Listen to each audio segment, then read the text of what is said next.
வணக்கம். மத்திய கிழக்கில் நிலவும் ஈரான் மற்றும் இஸ்ரேல் இடையிலான போர் பதற்றம் காரணமாக உலகளாவிய விமான போக்குவரத்து பெரும் பாதிப்புக்குள்ளாகியுள்ளது. பல முன்னணி நிறுவனங்கள் தங்கள் விமான சேவைகளை ரத்து செய்துள்ளன. ஈரான் ஏவிய ஏவுகணைகள் மற்றும் ட்ரோன் தாக்குதல்களைத் தொடர்ந்து இஸ்ரேல், ஜோர்டான், லெபனான் மற்றும் ஈராக் ஆகிய நாடுகள் தற்காலிகமாக தங்கள் வான்வெளியை மூடின. இதனால் விமான நிறுவனங்கள் பெரும் குழப்பத்தை எதிர்கொண்டன. இந்த நெருக்கடி ஏப்ரல் 11 மற்றும் 14ஆம் தேதிகளில் ஈரானின் நேரடி தாக்குதலுக்கு பிறகு தீவிரமடைந்தது. இதற்கு பதிலடியாக இஸ்ரேல் நடத்திய தாக்குதல்கள் வான்வெளி பாதுகாப்பை கேள்விக்குறியாக்கியுள்ளன. பாதுகாப்பு கருதி பல விமானங்கள் தங்கள் வழக்கமான பாதையை மாற்றி அமைத்துள்ளன. இது பயண நேரத்தை அதிகரிப்பதோடு எரிபொருள் செலவையும் கணிசமாக உயர்த்தியுள்ளது.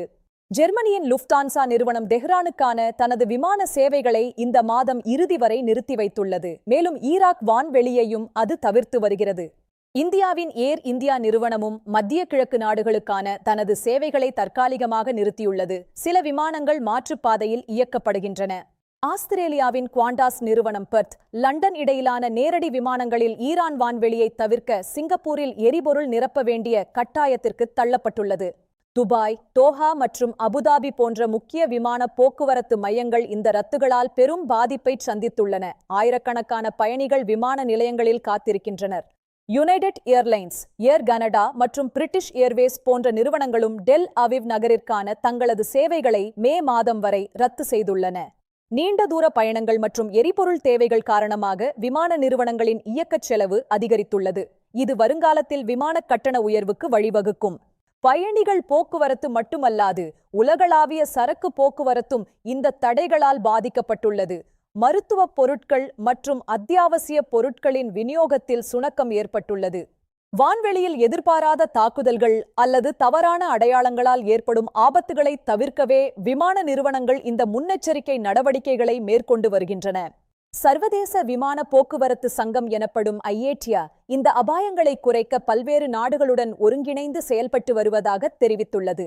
இந்த இடையூறு 2001 செப்டம்பர் 11 தாக்குதல்களுக்கு பிறகு ஏற்பட்ட மிக மோசமான ஒரு நாள் பாதிப்பாக கருதப்படுகிறது என்று விமானத்துறை நிபுணர்கள் கூறுகின்றனர். அமெரிக்கா, இந்தியா, பிரான்ஸ் உள்ளிட்ட பல நாடுகள் மத்திய கிழக்கு நாடுகளுக்கு பயணம் செய்யும் தங்கள் குடிமக்களுக்கு பாதுகாப்பு எச்சரிக்கைகளை விடுத்துள்ளன.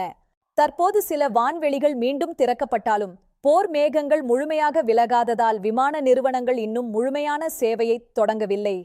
தங்கள் உறவினர்களை காண காத்திருக்கும் ஆயிரக்கணக்கான பயணிகளுக்கு இந்த நிச்சயமற்ற சூழல் பெரும் கவலையை தந்து வருகிறது. குறிப்பாக புலம்பெயர்ந்தோர் அதிகம் பாதிக்கப்பட்டுள்ளனர்.